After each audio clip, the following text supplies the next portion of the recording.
My father had hearing loss, and his mother had it as well, so it was definitely a factor in our home growing up.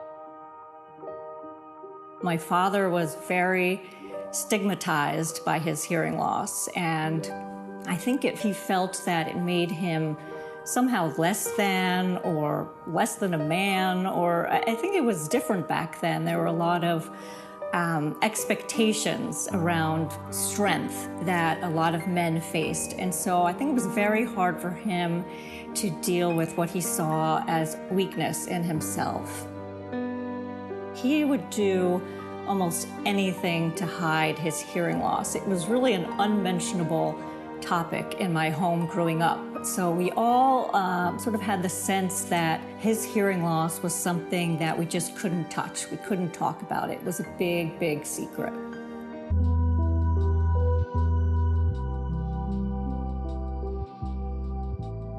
When I got my hearing aid, I would not let anyone see it for very long. And I always wore my hair down and, no one saw it. Just the one or two people that I had told for maybe 10 years. When I got the hearing aid, I had volume control, I still do, on my hearing aid, and I would be touching it to boost the sound up or to lower it, because hearing so much sound, even though it was so much clarity, it was wonderful.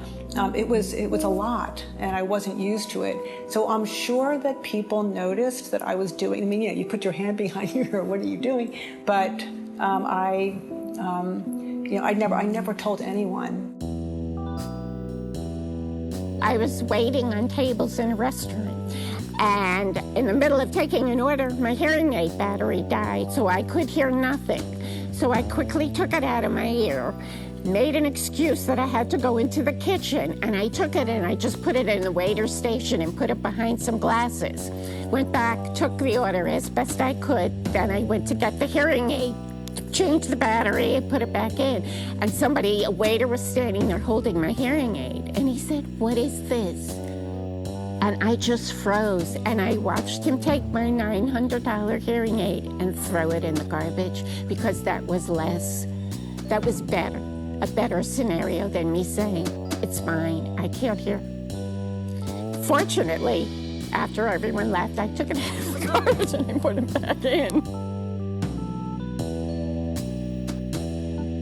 Changed for me was when I had children. Because my hearing loss is genetic, I always worried that I was going to pass it on to them. And I saw them watching me do the same things my father had done. I would laugh at jokes I hadn't heard, and I would isolate myself in certain situations, and I just knew that I was passing on the same stigma and embarrassment and shame, and I just didn't want to do that. I wanted to break the cycle. So I just made a decision that I was going to do it a different way.